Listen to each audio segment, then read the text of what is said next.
Assalamualaikum warahmatullahi wabarakatuh. Waalaikumsalam warahmatullahi wabarakatuh.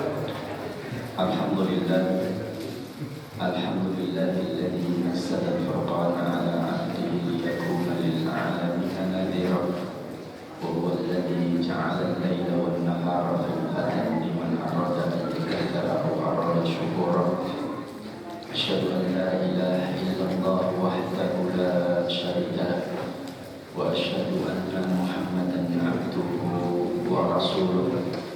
Allahumma shalli wa sallim wa barik ala sayyidina wa habibina wa uswatina wa qudwatina wa qurrati a'yunina Muhammadin sallallahu alaihi wasallam wa ala alihi wa ashabihi wa man sara ala nahjihi wa man jahada haqqa jihadihi wa man tabi'ahum bi ihsanin ila yaumiddin.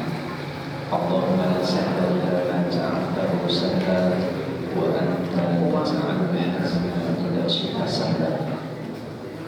Ma'asyiral muslimin wal muslimat rahimakumullah taala. Alhamdulillah, pada kesempatan di pagi hari ini Allah tabaraka wa taala memberikan kepada kita kemampuan dan kemauan sehingga kita berada di tempat ini.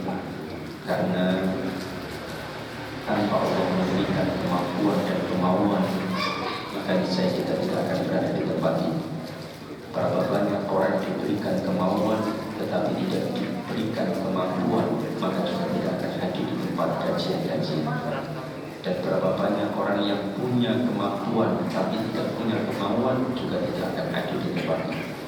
Maka Allah memberikan kepada kita dua perkara yang ini mudah-mudahan kita termasuk hamba Allah yang pandai bersyukur atas setiap waktu yang Allah tabaraka wa ta'ala berikan kepada kita. Waktu adalah merupakan satu nikmat yang sangat besar. Maka kata para ulama, kita ini akan memahami betapa besar nikmat waktu ketika kita sudah diwafatkan oleh Allah tabaraka wa ta'ala. Karena dengan waktu kita bisa menyelesaikan amanah-amanah yang belum kita selesaikan. Dengan waktu kita bisa membayar hutang. Dengan waktu kita bisa menambah amal saleh untuk menjadi bekal kita menghadap Allah Subhanahu wa taala. Maka berapa banyak Allah menjelaskan di dalam Al-Qur'an ketika sebagian hamba meminta rujaan kepada Allah. Qala rabbi laula akhartani ila ajalin qarib fa asaddaqa wa akun minas salihin. Ya Rabb, andaikan Kau tangguhkan umurku sebentar saja, artinya meminta tambahan waktu, fa asaddaqa wa akun minas salihin. Saya akan mengeluarkan zakat, saya akan bersedekah yang wajib terutama dan bersedekah yang mustahabah. Wa akun minas salihin, dan kata Imam Ibnu Abbas, saya akan tunaikan ibadah haji. Maka ini adalah perkara mereka yang menyesal waktu tidak dipergunakan dengan sungguh-sungguh. Meskipun pada masa kita ini waktu kita telah banyak habis oleh sebuah benda yang sangat kecil yang disebut HP. Berapa banyak para istri yang lebih fokus ke HP-nya daripada fokus ke suami. Kadang untuk bikin status saja perlu berjam-jam. Foto sesuatu diedit, dikasih macam-macam, sampai berjam-jam dia hanya untuk bikin status. Pada berjam-jam itu biasanya bisa dia gunakan untuk sesuatu yang bermanfaat bagi kehidupan dunia maupun akhirat. Coba berapa banyak di antara kita yang buka YouTube film-film atau video-video pendek, atau buka Instagram yang banyak video disajikan ke kita. Satu video berakhir, buka video pendek yang lain, buka video, meskipun hanya sekedar mencari lucu-lucuan atau yang sebagainya. Tapi berapa jam setiap hari harus kita kehilangan waktu. Maka seorang ulama menulis satu kitab namanya Qimatus Zaman 'Indal Ulama. Betapa besar para ulama itu perhatian terhadap waktu. Begitu pula para sahabat. sampai ada seorang sahabat diajak ngobrol sesuatu yang tidak bermanfaat bagi dunia dan akhiratnya, maka sahabat tersebut atau para ulama minta untuk orang yang mukhatab, yang diajak bicara itu, kemudian diminta untuk menghentikan matahari. Kamu hentikan matahari, kita ngobrol sesuatu yang tidak bermanfaat. Kalau kamu tidak bisa, lebih baik tidak usah. Maka itulah para ulama, waktu mereka sangat berharga. Tapi berapa banyak waktu kita sia-siakan untuk sesuatu hal yang tidak bermanfaat. Makanya pantas Rasulullah mengingatkan kepada kita, nikmatani marbunun fihima katsiru minan nas. Ada dua nikmat yang kata Rasulullah, banyak di antara manusia itu kufur nikmat, yang tidak pandai bersyukur kepada Allah. Apa itu? As-sehat wal faragh, yaitu nikmat sehat dan nikmat waktu atau kesempatan. Maka oleh karena itulah para ulama menyampaikan, ya ibna Adam, wahai anak keturunan Adam, innama ankal ayyam wa idza dhahaba al-yawm dhahaba al-amr. Sesungguhnya kalian itu hanyalah sebuah kumpulan waktu dengan waktu. Wa idza dhahaba al-yawm, jika telah hilang, dhahaba maka dia telah hilang. Karena jatah waktu telah ditetapkan oleh Allah ketika kita di dalam kandungan ibu kita, bahkan di lauhul mahfuz sebelum diciptakan alam semesta. Maka masyaallah muslimin wal muslimat hafizahumullah taala, maka mudah-mudahan terutama anak muda, saya menasihatkan kepada mereka, karena yang saya lihat porsi main HP-nya itu justru paling banyak itu adalah anak-anak muda dan ibu-ibu. Gitu Pak. Ya. Kalau bapak-bapak nyiram tanaman, waktu si ayam,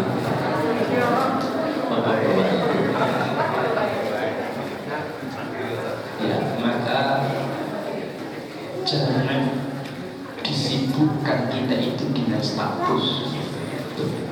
Bahkan kadang-kadang status kita itu hanya untuk memamerkan sesuatu, betul atau tidak? Beli sepatu baru, dipakai, difoto, diposting. Untuk mempostingnya saja itu harus diedit, gambarnya dikasih kembang, itu harus menghabiskan setengah jam. Setiap makan difoto, diposting, sedang makan guys kandungan. Padahal itu iming-iming ya. Padahal Nabi Ibrahim itu tidak makan kecuali bersama dengan sahabatnya. Ngajak orang tidak mau sendiri. Begitu pula Rasulullah perintahkan kalau kita makan ada orang, hendaknya berbagi. Ini malah enggak, malah dipamer-pamerkan.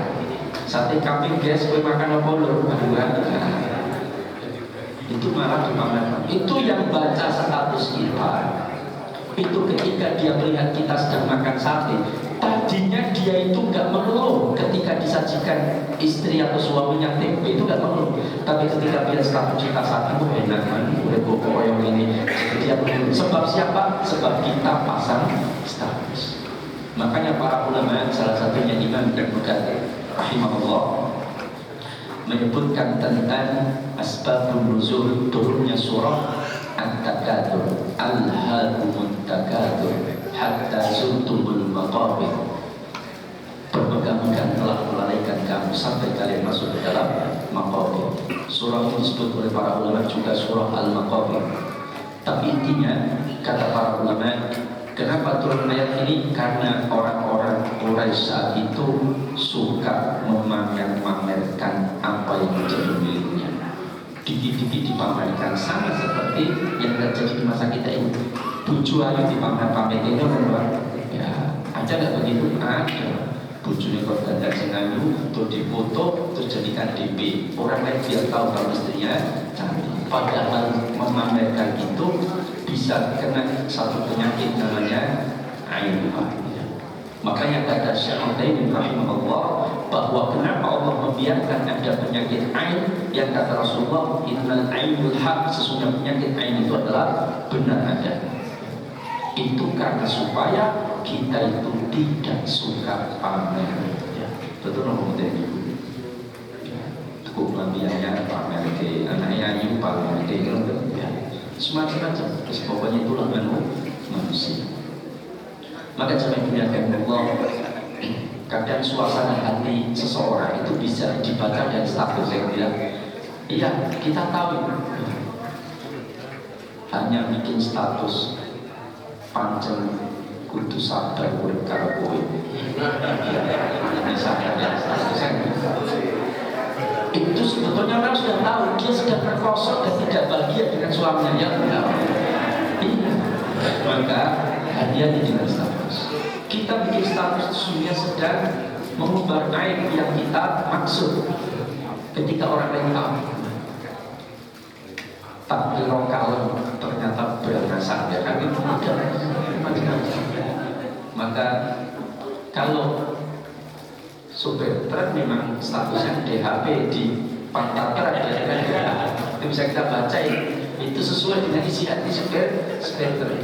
Ada yang ditunggu janda, berarti sedang menunggu janda orang. Jangan kaca digunakan Allah, maka mudah-mudahan kita dijadikan oleh Allah termasuk hamba Allah yang paling bersyukur, terutama atas waktu. Manfaatkan sebaik-baiknya, tidak ada waktu berlalu kecuali dia memberikan manfaat dunia dan akhirat kita, terlebih akhirat kita. Dan sampai gunakan Allah pada kesempatan pagi hari ini, karena biasanya bikin muamalah saya belum sodemi tema ya. Dan saya lupa menyampaikan tema apa temanya? Problematika judi. Oh judi. Oh ya. Saya baca saja. Mohon maaf. Judi. Ya. Berkaitan dengan judi. Kita bukakan dulu di surah Al-Maidah ayat 90 hingga 91.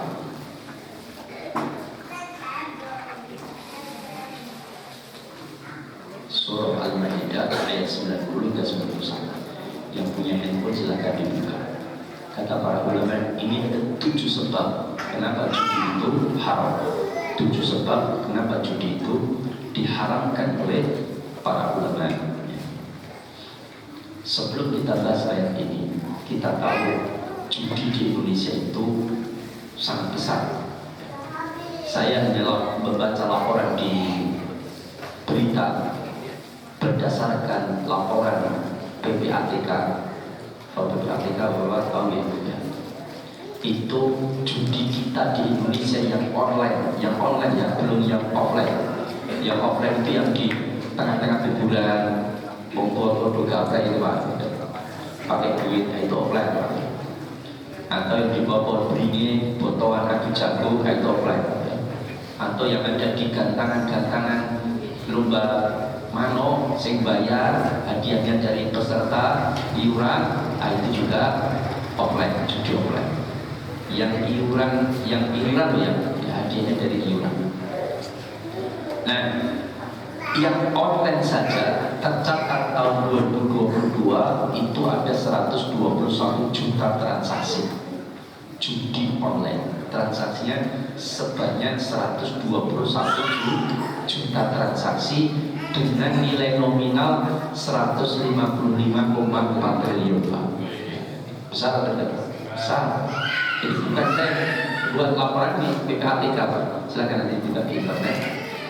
Itu selama kurun 1 tahun itu ada 155,4 triliun.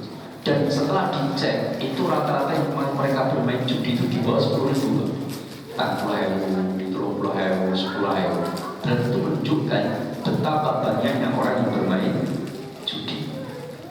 Nah, yang baru diselesaikan kasusnya yang diblokir sampai ditangkap orangnya itu baru nilainya 896 miliar. Berarti sisanya sekitar 154,7 triliun Pak.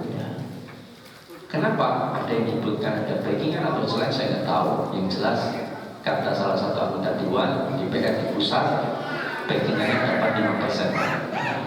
Backingnya dapat 5% dari total 155,4 triliun. Tapi wallahu ta'ala a'lam, saya tidak tahu, tapi yang itulah berita yang kami dapatkan. Tapi yang jelas begini, kenapa banyak? Ternyata yang saya pantau dan saya lihat itu ternyata mental judi itu justru yang mendidik di zaman kita itu adalah orang tua. Orang tua Yang mendidik siapa? Orang tua. Ibu-ibu pernah judi nggak? Menurut kesadaran dia, tapi yang nggak sadar mungkin terjadi. Karena saya dapatkan judi ada di kalangan ibu-ibu. Itu pernah saya dapatkan di PKK judi. Kemudian judi juga kami dapatkan di masjid. Betul, di masjid, Pak. Bahkan yang mempelopori takmir masjid, Pak. Kemudian judi juga kami dapatkan di bapak-bapak, ini banyak Pak, bapak-bapak ya. Dan remaja, bahkan anak-anak. Contohnya berapa banyak bapak-bapak dan ibu-ibu yang mengajarkan anaknya untuk berjudi. Misalnya, kiperai minggu ayo judi sambil ya. Di Pak, Golden time zone ya tidak, dan lain sebagainya. Ya. Tapi saya katakan tidak semua permainan ya, tidak semua permainan. Kenapa kalau dikatakan judi? Karena mempertaruhkan sesuatu untuk mendapatkan sesuatu yang jelas. Ya tidak? Ya. Memperjualbelikan peluang ini tidak diperbolehkan di dalam Islam.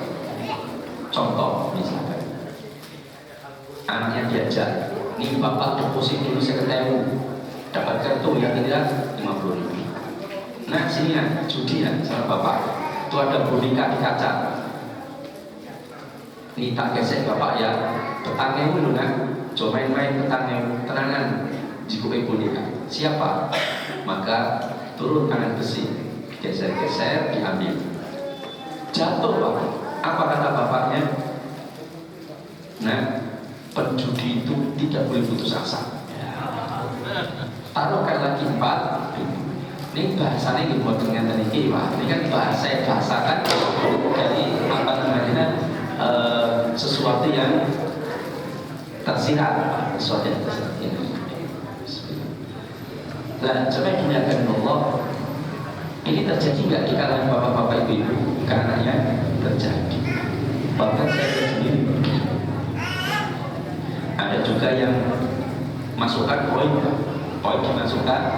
Nanti kalau dia masuk ke lubang merah akan keluar 100 poin. 100 poin nanti dirupiahkan bisa macam-macam. Maka ini juga termasuk judi. Ini tidak diperbolehkan. Maka para ulama memberikan fatwa mereka tentang bentuk-bentuk permainan judi yang ada di masyarakat. Nah kita bedah sedikit sebelum nanti kita sebutkan kenapa sebab judi itu diharamkan. Contohnya kalau bapak-bapak itu yang kami dapatkan paling banyak Pak, dan dianggap biasa umum itu judi pemancingan Pak. Ini bukan? Ya. Gimana judi pemancingan? Contohnya begini, datang 10 orang, setiap orang bayar 25.000. Nanti dia akan dapat ikan sekilo. Cuma ikan itu tidak dikasihkan, tapi dimasukkan ke kolam. Kalau datang 10 orang bayar 250.000, maka yang dimasukkan ke kolam 10 kilo, karena yang bayar 10 orang. Maka 10 orang inilah kemudian berjudi dengan cara apa? Dengan cara memancing. Jadi jangan dianggap judinya itu karena Quran. Undian bukan. Undian itu sebuah cara saja, Pak. Betul. Selama tidak ada pertaruhan ya nggak disebut judi. Karena Rasulullah sendiri pernah melakukan undian. Bahkan Nabi Yunus alaihissalam juga pernah melakukan undian. Ketika Nabi Yunus lari dari umatnya karena bergeleng-geleng, kemudian beliau ingin pindah satu wilayah, lalu dia naik di atas kapal, ternyata kapalnya mau tenggelam. Maka di sini rapatlah mereka para penumpang, setelah barangnya dikeluarkan, kapal tetap akan tenggelam. Maka salah satunya jalan adalah memilih dua pemadorotan yang paling ringan, yaitu satu pihak nyemplung ke laut, silahkan berenang sampai ke tepian, yang tadi caplok boyo di laut ada paus ya, paus. Kalau enggak, kapalnya akan tenggelam semuanya. Pilih semuanya mati atau salah satu saja yang mati, dan bisa kemungkinan hidup dia kalau bisa berenang. Akhirnya untuk menentukan siapa yang harus dimasuk ke laut, maka diundilah kami. Maka diundi ternyata dapat Nabi Yunus alaihissalam. Maka beliau harus dicemplungkan ke laut, masuk ke laut kemudian dimakan ikan. Itu undian bukan undian. Boleh nggak? Boleh, karena nggak ada pertaruhan. Tidak ada di situ jamaah yang di atas kapal naruhkan 100.000, misalkan, atau 10 dinar, lalu itu diundi siapa yang muncul dia bisa mengambil 10 dinarnya, nah itu judi. Karena kemarin ada ustaz ditanya oleh seorang jamaah dan saya mendengarkan di YouTube-nya, karena ada jamaah laporan ke saya, Ustaz, kemarin saya bertanya ke salah satu ustaz di kota Solo, kemudian dia sampaikan begini, saya tanya begini, jawabannya kok begini Ustaz. Ada YouTube-nya, ada Ustaz, saya ingin mendengarkan sendiri, bukan dari jenengan, supaya kadang-kadang bahasa yang menyampaikan bisa berbeda. Sudah saya dengarkan betul apa yang disampaikan. Alasannya Ustaz itu mengatakan, kan ditanya begini, Ustaz, kami di RT itu setiap pertemuan ada doorprize. Lalu kemudian kami disuruh iuran setiap orang 5.000 atau 4.000. Kemudian setelah dikumpulkan dibelikanlah hadiah. Setelah diberikan hadiah, diundi. Yang dapat, yang nggak dapat, Apakah bergiliran? Tidak Ustaz. Maka jawab Ustaz itu menyampaikan, mudah Allah akan mengampuni beliau karena mungkin belum paham. Apa jawab beliau? Tidak apa-apa, karena Nabi pernah melakukan undian, jadi tidak apa-apa. Ini salah pengertian. Letak haramnya bukan masalah undian, undiannya tidak apa-apa. Tapi kalau ada pertaruhan, undian itu menjadi haram.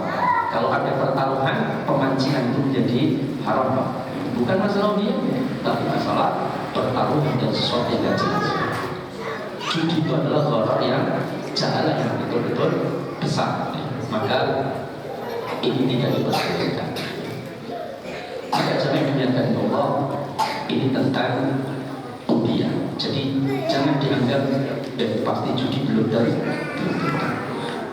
Saya pemilik toko misalnya, saya ingin ngasih hadiah jamaah konsumen saya. Saya tidak meminta mereka untuk menyetorkan uang untuk saya berikan hadiah diundi, bukan. Tapi kebetulan di hari itu 17 Agustus misalkan, saya langsung mengumumkan semua hari ini yang beli, yang sudah datang di sini, tolong kumpulkan stoknya, stok pembelian, tulis nama, KTP, masukkan ke kotak, nanti dapat hadiah emas 1 kilo misalkan. Ini misalkan saja. Contoh kan besar-besar di bawah. Nah, maka boleh nggak? Boleh, karena nggak ada pertaruhan. Boleh, tidak ada masalah. Kecuali kalau ibu-ibu, monggo, bapak-bapak besok 17-an jalan sehat Pak, bayar 50.000, nanti yang 5.000 snack, 15.000 kaos saringan tahu, yang 25.000 nanti akan kita kumpulkan untuk dibelikan doorprize. Ada 1.000 anggota yang sudah tercatat, insya Allah ada 25 juta. Nanti 25 juta kita berikan kulkas, televisi, radio pembantu musim, kipas angin, dan magicom, sepeda gunung. Silahkan dengan ikut, semakin banyak keluarga ikut, semakin kemungkinan dapat hadiah. Maka itu judi.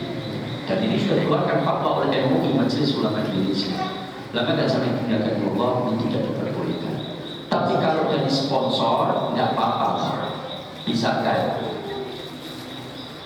panitia Masjid Arafah Bonilan, lalu ketua panitianya menyampaikan, nanti yang khusus edisi awal September akan mendapatkan kesempatan hadiah motor. Ada 2 unit yang sudah disediakan, ada NMAX dan BCX misalnya. Silakan nanti yang datang akan diundi gratis tanpa ada pungutan biaya, hadiah langsung dari ketua takmir. 2 motor yang diundi cuma 1. Kenapa yang 1? Karena yang 1 itu ustadznya ngisi. Tanpa diundi. Misalkan boleh nggak? Boleh. Karena hadiah dari sponsor, bukan dari iuran peserta. Maka praktek pemancingan dengan bayar kemudian dimasukkan lalu mempertaruhkan, maka sama saja 10 orang tadi mempertaruhkan ikan 1 kilo untuk diperebutkan. Itu adalah judi dan itu tidak diperbolehkan oleh para ulama. Yang kedua, judi di kalangan ibu-ibu. Saya dapatkan di PKK. Waktu saya seingat saya ngisi di PKK saya sudah 2 kali. Yang pertama saya terlalu cepat sehingga suruh ikut nyanyi-nyanyi Mas PKK. Saya cuma diam aja gitu. Nyanyi Ustaz, Pak Ustaz, sisa Pak Ustaz, oh saya nggak bisa nyanyi. Udah saya duduk aja dengan silakan urusi PKK-nya. Lalu tiba-tiba ada ibu samping saya itu bawa kardus 2 sedang dibuntel itu ada 5 paket atau 6 paket. Saya tanya apa itu? Dompet Pak Ustaz. Oh dompet. Dari siapa? Dari Soebul Baik. Bukan Pak Ustaz, ini dari iuran. Saya kejar lagi supaya saya maksudnya adalah tidak ada yang mau. Apakah digilir kayak arisan Pak? Kalau kayak arisan digilir kan enggak apa-apa. Oh enggak Ustaz, ini yang dapat bisa dapat terus, yang nggak dapat bisa nggak dapat. Oh berarti ini judi, maka nggak boleh. Maka tema saya ganti waktu itu langsung jadi perjudian, karena praktek judi langsung ada di lapangan. Maka jangan melihat pada undian. Undian itu tidak masalah kalau tidak ada unsur yang haram. Rasulullah juga pernah melakukan undian ketika beliau keluar safar. Istri yang diajak itu maka judi supaya adil. Kalau ngajak semuanya kan repot Pak. Maka cukup satu cuma supaya adil diundi. Ibu-ibu juga judi kan kalau diajak suami. Oh betul ya. Karena satu-satunya istri. Nah cara yang digunakan Allah ini tentang perjudian di kalangan ibu-ibu. Begitu pula perjudian di kalangan anak-anak. Maka cara yang digunakan Allah ini banyak kalau di kalangan anak-anak tanpa disadari. Coba lihat anak-anak minta uang, kemudian saya lihat sendiri dengan mata kepala sendiri. Ada 2 anak adik kakak masih SD semuanya. Dia datang di kampung kami ada satu toko, ada rumah kaca boneka. Dia datang bawa uang 10.000 kakaknya, adiknya 5.000. Tak tanya ini mau apa lihat? Harap main boneka Mas. Judi apa nih mengarut tuku boneka apa bilang ya. Dia tukar koin 10.000 dapat 10 koin, 1 koin 1.000. Yang satu 5.000, yang satu 5.000 adanya tidak diberikan karena dia mau beli jajan. Ketika dapat 10 koin dimasukkan, saya lihat anak itu karena saya sedang tunggu pelayanan pakan ayam yang saya beli di tempat itu. Kemudian saya perhatikan ini 1 kali nggak dapat, masuk lagi nggak dapat, sampai 10 kali nggak dapat. Dia bilang, Dek, duitmu boleh sih, aku kok ini. Kok itu beli KPN? Orang aku tak bisa jajan. Semua bayar kemana? Kenapa? Terus kok tak bisa itu tak jual? Karena mental penjudi itu penasaran. Apa kalau sudah kalah dia mau balas dendam. Makanya orang judi itu susah untuk berhenti. Makanya dalam ayat ini Allah sebutkan ketika berkaitan dengan masalah judi, fahal antum muntahun, apakah kamu termasuk orang yang berhenti? Itu pertanyaan dari Allah Subhanahu wa Ta'ala. Karena itulah judi. Kayak saya datang seorang jamaah, dia sampaikan kepada saya, Ustaz, saya kemarin kalah bermain saham Ustaz. Saya habis duit saya. Padahal duit saya itu rencana mau saya buat nikah. Awalnya saya menang terus sampai uang saya 100 juta lebih. Tapi terus dimainkan oleh piala, tahu-tahu habis dan saya bangkrut Ustaz.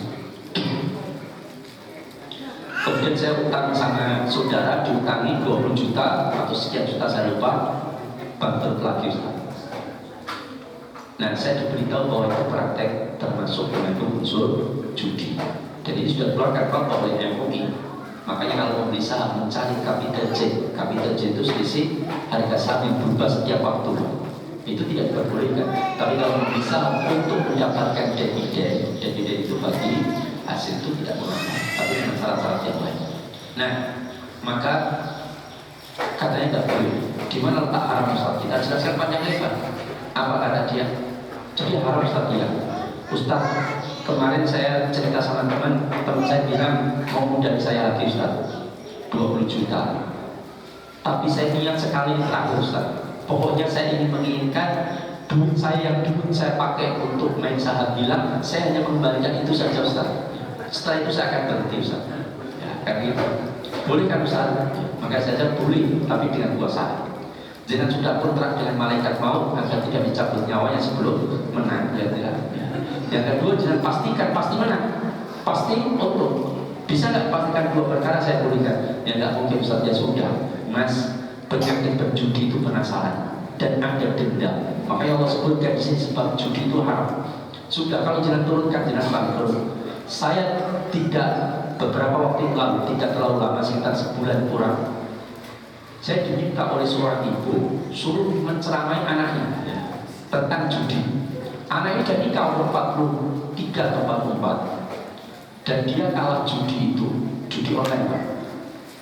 Rumah satu unit 400 juta, mobil hilang, motor, kemudian usaha sudah dijual, itu kalah semua. Dan dia belum punya niatan, kalau gelagat ya, kakak saya lihat dari pernyataan itu masih berat untuk meninggalkan judi. Kenapa? Karena dia ingin mengembalikan duitnya paling tidak, dan terus dia akan terus mempertaruhkan, karena dendamnya besar. Jangan tahu kasus pembunuhan yang ada di satu wilayah di Sukoharjo itu, yang satu keluarga dibantai, itu salah satunya sebab di samping anggitan juga kalah judi. Jadi yang dibantai itu yang menang judi. Lama gak sampai menggunakan Allah. Ini tentang beratnya praktek perjudian. Bahkan Syekh Utsaimin rahimahullah itu menyatakan judi itu lebih parah daripada riba. Wallahu ta'ala. Tetapi meskipun sebagai ulama berbeda pendapat. Nah, saya sebutkan dulu tentang ayat-ayat yang menyebutkan bahwa bagaimana para ulama menyatakan judi itu haram. Allah sebutkan ya ayyuhalladzina amanu, yang dipanggil siapa? Orang-orang yang beriman. Innamal khamru wal maisir wal ansab wal azlam rijsun min amali syaitan fajtanibuhu la'allakum tuflihun. Innama yuridu syaitanu an yuqi'a bainakumul adawata wal baghdha fil khamri wal maisir wa yasuddakum an dzikrillahi wa 'anis shalah fahal antum muntahun. Allah menyebutkan tentang sebab-sebab judi itu haram. Para ulama menyatakan yang pertama, ketika Allah menyatakan innama, itu adalah kalimat pembatasan. Kata Imam Syafi'i, kalau disebutkan kata innama, itu menunjukkan pembatasan terhadap suatu perkara yang Allah sebutkan. Ketika disebutkan innamal khamru wal maisir wal ansab wal azlam, itu sudah, kata para ulama, sudah cukup untuk menyatakan judi itu haram. Dari ayat itu saja, kalimat itu sudah cukup menyatakan judi haram. Kenapa? Karena judi disejajarkan dengan khamr, disejajarkan dengan asnam, berhala-berhala, disejajarkan dengan membumi nasib. Maka itu sudah menunjukkan judi itu haram. Karena dia dikelompokkan oleh Allah ke dalam kelompok yang jelas diharamkan di dalam Al-Quran, di ayat dan Al-Quran yang lain. Yang kedua, kata para ulama, rijsun, yaitu judi itu tidak lain dan tidak bukan adalah satu perkara yang rijsun, najis. Meskipun para ulama menjelaskan najisnya ini najis secara maknawi. Kemudian yang ketiga, min amali syaitan, dari pekerjaan setan. Kata para ulama, ketika disebutkan innama, sesungguhnya hanyalah judi itu min amal syaitan, kecuali yang dikerjakan oleh setan. Maka orang kalau judi itu sesungguhnya hakikatnya dia sedang menjadi setan. Ya tidak? Ya. Maka kalau ketemu orang judi, kan setan ini orang itu. Tidak apa-apa, karena Allah sendiri menyebutkan, tapi bukan begitu ya. Artinya dinasihati supaya dia berhenti dari perjudian. Min amal syaitan, dia termasuk perbuatan setan. Yang keempat, kata Allah, fajtanibuhu la'allakum tuflihun, maka jauhilah oleh kalian judi la'allakum tuflihun, agar kalian itu beruntung. Itu menunjukkan bahwa judi itu menyebabkan kebangkrutan. La'allakum tuflihun berarti mafhum mukhalafahnya adalah bangkrut. Maka judi itu mengakibatkan kebangkrutan. Andaikan kamu menang, itu awal dari kekalahan. Andaikan kamu kaya, itu awal kemiskinan. Itu nyanyi bagi ya tidak? Iya. Maka itulah perjudian. itu berjudi. Kemudian Allah sebutkan lagi, innama yuridu syaitan ayyuqi'a bainakumul adawata wal baghdha. Tidaklah setan itu dari perkara judi itu apa? Untuk menumbuhkan permusuhan dan kebencian di antara kalian. Ada orang kalah judi kemudian alhamdulillah mas, selamat ya mas menang dari saya, alhamdulillah saya bisa ngasih rezeki sama jenengan, monggo kita berpisah baik-baik. Ada yang begitu? Enggak ada. Ada pasti dendam Pak. Ini mengalahkan balik lawannya karena dia kalah 100 juta. Saya sampai ada YouTube itu, di YouTube itu disebutkan mimik orang, mimik wajah orang kalah judi 16 miliar. Jadi kalah 16 miliar judi itu mimiknya seperti itu sampai dijadikan status. Jadi dia nyunting di sendirinya ya, apa dalam sebuah permainan itu di web kamera, dia berjudi 16,5 miliar. Terus kalah, itu mimiknya seperti apa itu diperlihatkan di dalam itu menyedihkan. Itu sampai seperti itu. Judi kalah 16,5 miliar. 16,5 miliar ini urip duit 16,5 miliar berapa? Ya sudah cukup makmur Pak ya. Tapi begitulah manusia. Pengennya tambah kaya boleh, tapi asalkan niatnya untuk mencari keridhaan Allah Taala. Kemudian kata Allah di sini disebutkan wa yasuddahum an dzikrillah. Dan judi itu melalaikan kalian dari mengingat Allah. Ada nggak orang mau main judi kemudian dia berdoa dengan Allah, Allahumma la sahla illa ma ja'altahu sahla wa anta taj'alul hazna idza syi'ta sahla. Ya Allah tembus, ya Allah, ya Allah tembus. Ada begitu? Tidak ada. Dia lupa dengan Allah kabar-kabarnya. Dia tidak ingat Allah. Bahkan disebutkan wa anis salat, dan berjudi itu dia akan jauh dari sholat. Maka kalau ada anak kita sudah mulai malas, jarang sholat atau malas ke masjid, maka cek HP-nya Pak, bisa jadi ada slot di suatu aplikasi judi ya, di handphonenya. Oh judi sekarang bisa di kamar. Yang saya temui seorang bapak-bapak kalah judi 400 juta lebih, bahkan tinggal utang 200 juta, berarti sekitar 700 juta. Karena ada yang barang-barang yang dijual juga, itu kalah habis-habisan sampai istrinya mau minta cerai. Itu dia kalah dan sangat terlihat oleh orang tuanya sudah tidak pernah ke masjid, padahal sebelumnya ke masjid. Nah itu makanya orang kalau sudah berjudi, Allah yang menyebutkan wa anis salat, dia jauh dari sholat. Ya, maka ada orang sergap ke masjid judi Pak? Ya, nggak ada. Maka yang mancing-mancing judi kan wayang ada di teman mancing itu berbahaya. Karena itulah hati mereka sudah berusaha dengan berjudi. Maka Allah tutup fahal antum muntahun. Allah sudah sebutkan 7 sebab kerusakan dari sebuah perjudian. Maka Allah tanya kepada hambanya, fahal antum muntahun, apakah kamu termasuk orang yang berhenti? Kata Allah. Itu menunjukkan bahwa ini isyarat bahwa para penjudi itu memang penyakit yang sangat berat. Kadang mereka susah untuk berhenti. Maka jangan dimuliakan Allah, saya menyampaikan satu perkara. Apa yang dinasihatkan para ulama yang ini kemudian menjadi perenungan kita semua. Pertama, Allah sebutkan ya ayyuhalladzina amanu udkhulu fis-silmi kafah. Masuklah kalian ke dalam ajaran Allah itu secara kafah.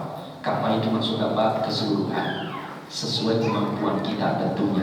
Karena ada batasan-batasan tertentu itu di luar kemampuan kita di dalam menerapkan aturan dan ketentuan Allah Subhanahu wa Ta'ala. Tapi minimal tidak ada satu penolakan sedikit pun, yang artinya semua adalah penyerahan. Makanya kata Syekh Ibnu Baz rahimahullah, ketika engkau mengatakan la ilaha illallah, ketika engkau menyatakan dirimu sebagai seorang muslim, yang muslim itu adalah orang yang pasrah bokokan, maka kalimat tauhid yang kau ucapkan itu akan mengantarkan kamu ke dalam surga, tapi dengan 8 persyaratan. Salah satunya apa? Engkau betul-betul menyerahkan, menerima seluruh ketetapan Allah, aturan Allah, tanpa adanya penolakan sedikit. Perkara belum mampu menjalankan itu urusan lain, tapi tidak boleh ada penolakan. Ini kita ini kadang-kadang kalau berhubungan dengan ibadah terima semua ya dari Allah, meskipun kadang-kadang tidak masuk logika kita. Contohnya, kita kalau berwudu mau sholat kemudian buang angin, Yang buang angin duburnya, kita diperintahkan dibasuh wajah, kepala, kaki, dan tangannya. Manut apa betul? Manut atau tidak? Manut. Meskipun kadang mungkin logika kita nggak masuk akal. Yang keluar duburnya kenapa yang dibasuh wajah, kepala, tangannya? Kan kalau buang air besar yang dibasuh apanya? Duburnya. Kalau buang air kecil yang dibasuh tempat keluarnya buang air kecil. Kan gitu. Tapi kenapa kok di dalam aturan ibadah kita terima, tapi kenapa dalam aturan muamalah, dalam aturan yang lain kadang-kadang kita ingin masuk logika dulu baru diterima? Ya tidak? Ya. Kenapa Ustaz bertukar antara barang ribawi dengan barang ribawi kok nggak boleh? Harus tunai dengan tunai ketika jenisnya sama atau jenisnya berbeda dalam satu ilah, satu sebab. Kenapa Ustaz? Wong yo podo-podo ikhlas orang itu kan. Ini aturan Allah. Kita mau terima atau tidak, itu tergantung dari keimanan kita.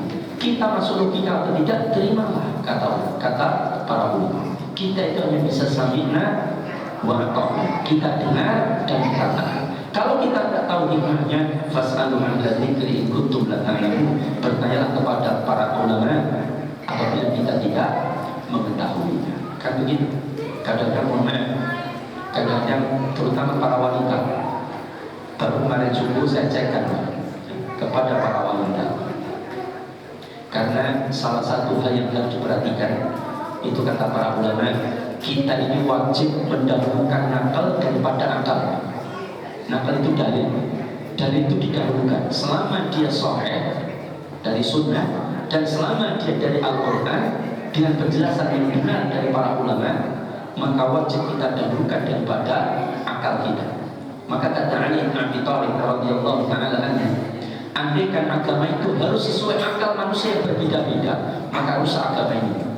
Karena ketika Rasulullah memerintahkan kepada kami untuk mengusap huf sepatu di bagian atas, ketika kami menggunakannya sudah bersuci, lalu kemudian kami safar, maka tidak perlu dilepas, cukup wudu tapi cukup mengusap pada kaki itu di hufnya saja, tidak perlu dilepas dan diusap bagian atas.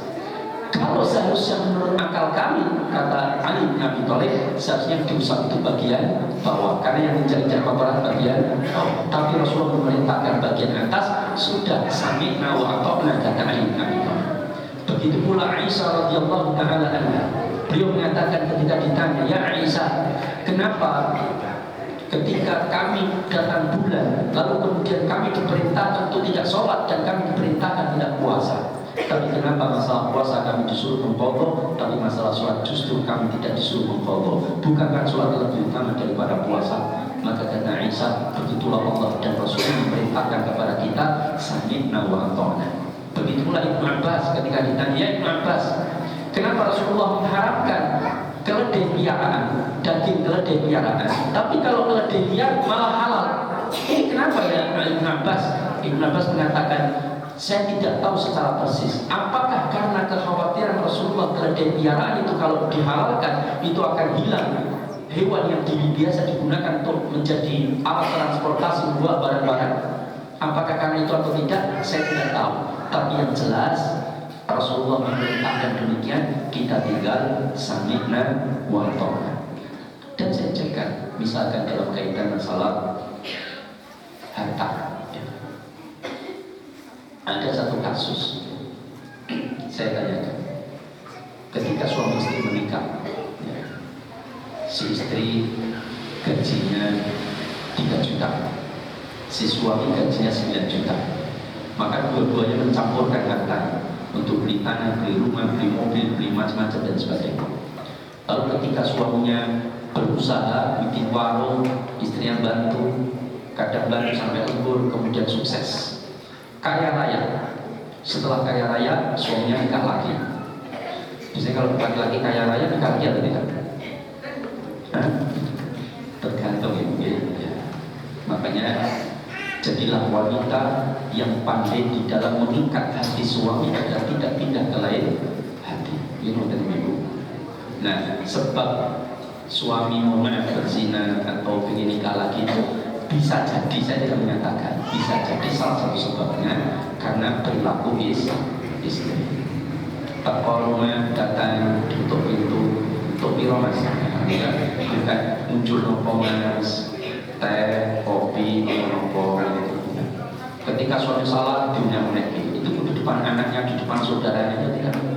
Kemudian ketika minta jatah tidak dilayani, alasan macam-macam, ngantuk, rampung dan sebagainya. Maka itulah menjadi penyebab. Kok malah temanya berubah ya? Saya ke tema intinya bahwa ketika suami kalah, istri kan gak terima, minta cerai misalnya, cerailah mereka. Boleh nggak istri kemudian mengatakan, mas, ini semua harta kita bagi dua, karena kita yang mencari bersama, kita bagi dua. Boleh nggak itu? Boleh nggak itu? Boleh, boleh. Sekarang saya balik. Ya. Suami gaji 2 juta karena pekerjaannya kasar. Ya. Kalau selalu mancing, mengiling misalnya. Nah, istri gajinya 25 juta, 20 juta misalnya, karena dia manajer cukup tinggi di suatu perusahaan. Mereka awal nikah nggak punya harta semua, kontrak. Ketika menikah, istrinya diterima kerja di perusahaan besar, suaminya kerja di pom bensin misalnya, gaji 2.500.000. Maka harta mereka dikumpulkan bersama. Lalu kemudian lama-lama punya tanah, beli tanah, laku lagi jual keras, kaya tambah kaya, kaya raya mereka. Lalu suaminya dengan istrinya terjadi percekcokan, tak apapun alasannya, kemudian terjadi percekcokan, cerailah mereka.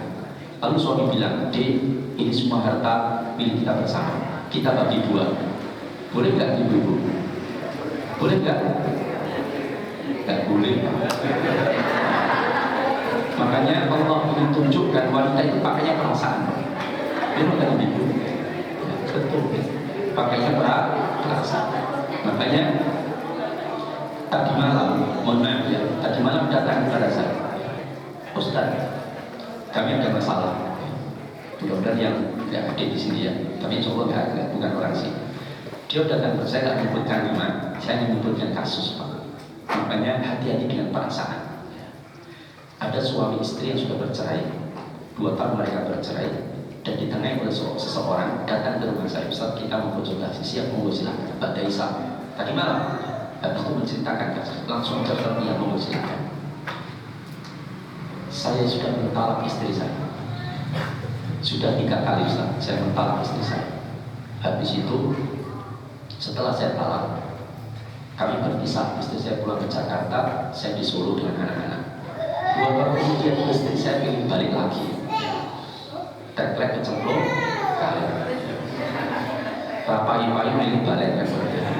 Nah maka datang lagi, terus minta kepada saya, Mas, kita rujuk lagi. Udah nggak apa-apa, kita rujuk.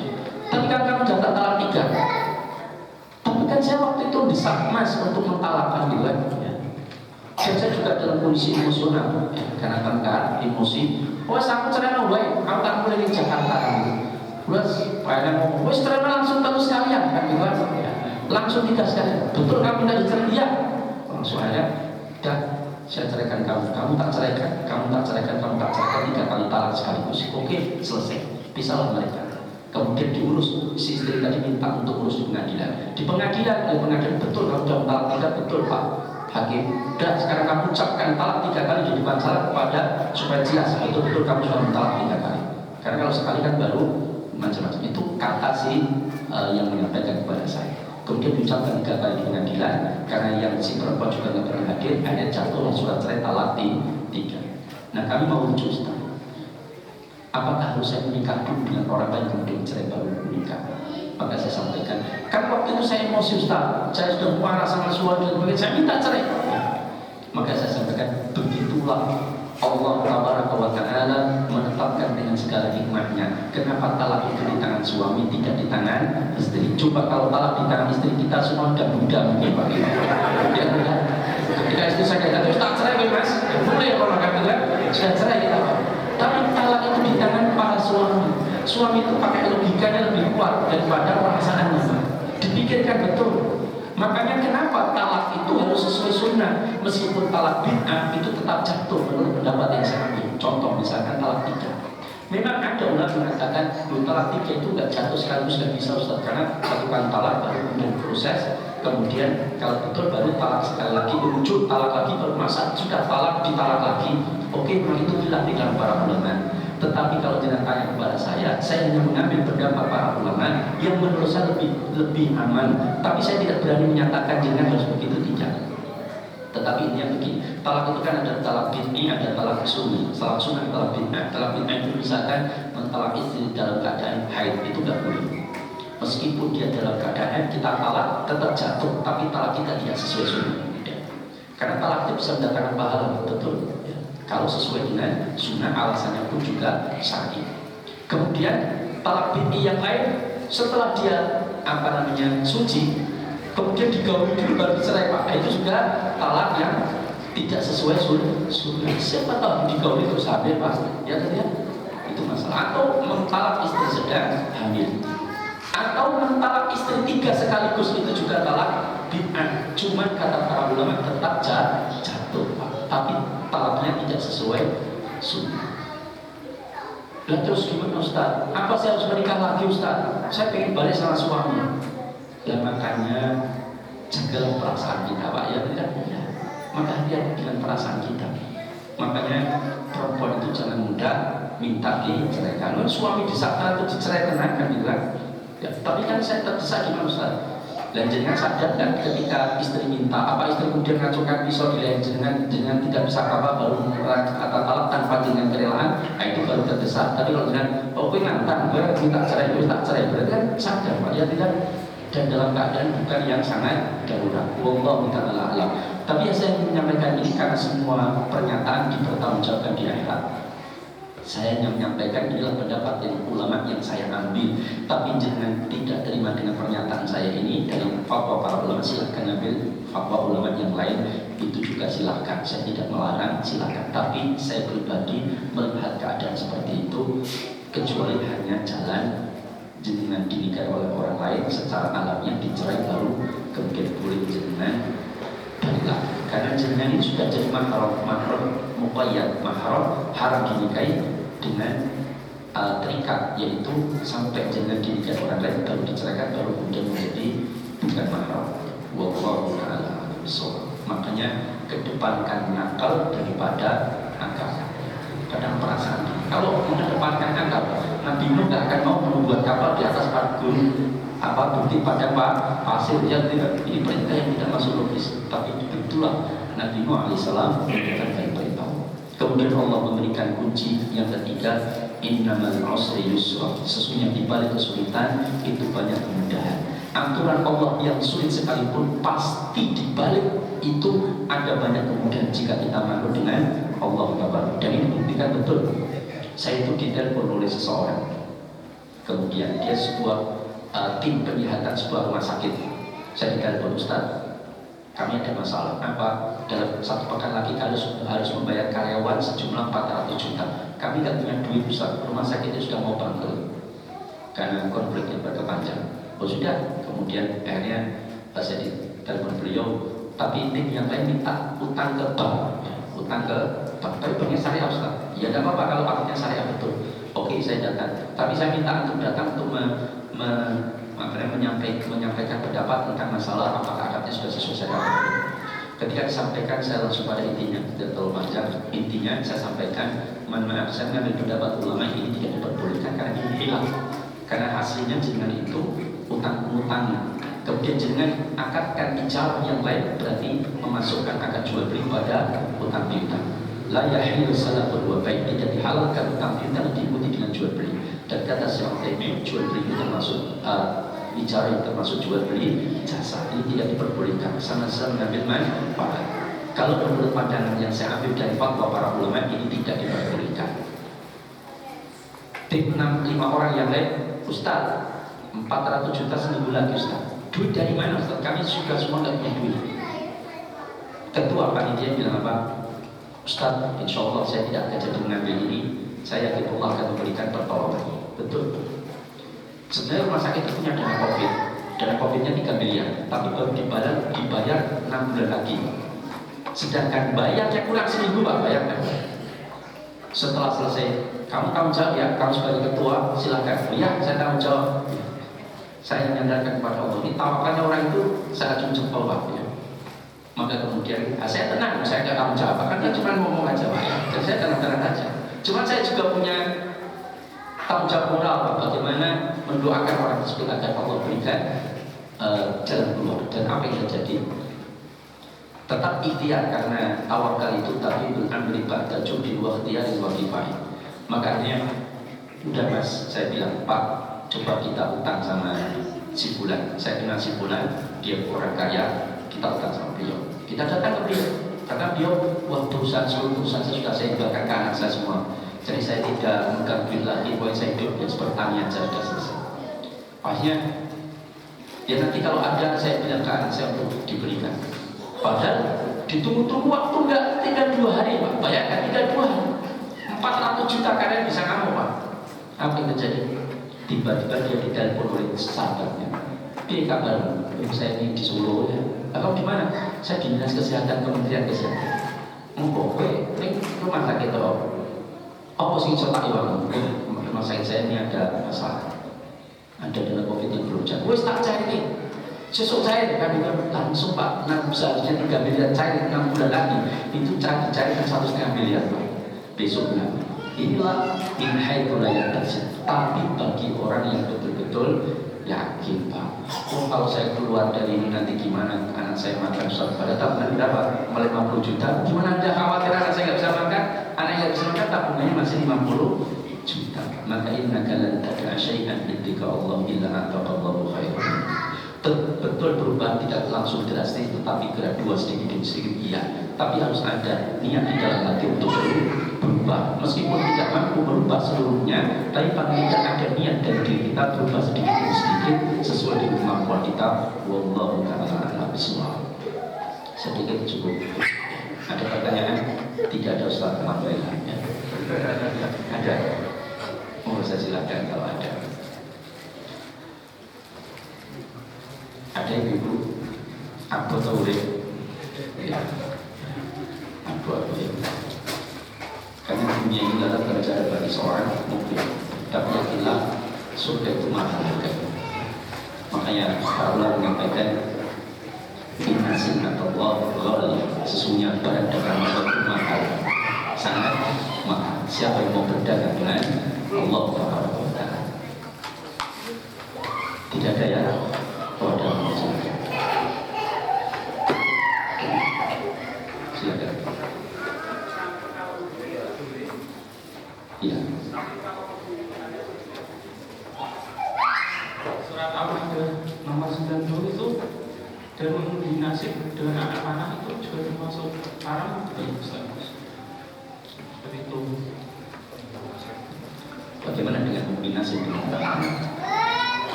Dia mempertaruhkan nasibnya, ya tidak.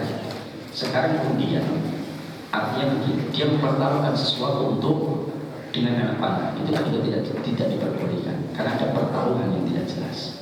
Misalkan orang saya kemana atau entah dengan taruhan atau dengan nasib. Kalau panah saya melesat tepat di tengah berarti saya mungkin sahabat saya lancar misalnya. Tapi kalau panah saya meleset berarti sahabat saya tidak lancar. Itu kan juga tidak boleh kita. Atau kemudian ketika membeli nasib dia pertaruhkan 10.000, siapa tahu dapat biji kok ya tidak, daripada dia nabung, ini jelas ini termasuk haram. Tapi kalau undian dalam konteks tidak mempertaruhkan sesuatu ini tidak ada masalah. Kalau undian pasti haram, arisan haram semua Pak, ya tidak, arisan itu diundi ya kan. Boleh nggak saya datang di sini misalkan bapak-bapak siapa yang kardusnya slide-nya masih utuh, atau kita undi Pak nomornya ada berapa, nanti yang nomornya keluar saya kasih hadiah. Jadi nggak bayar sama sekali. Boleh nggak? Boleh. Oh Rasulullah saja mengundi, ya tidak mengundi istrinya ketika dia sapa begitu pula Nabi Yunus. Tapi persoalannya apakah di dalam undian itu ada unsur judi atau tidak? Kalau ada unsur judi haram, kalau tidak ada tidak mengapa. Wallahu ta'ala. Ada yang mau melengkapi tidak apa-apa? Mungkin jawabannya yang lebih sempurna. Ada Purna Jendagong ya, alhamdulillah ya. Demikian. Sekian dari saya, kalau mohon maaf. Mudah-mudahan yang sedikit ini bermanfaat. Kalau ada yang salah semua dari kelemahan dan kekurangan diri saya, dan ada kebenaran semua datang dari petunjuk Allah Taala. Aku lupa bihadza wa astaghfirullah wa lakum innahu huwal ghafurur rahim. Assalamualaikum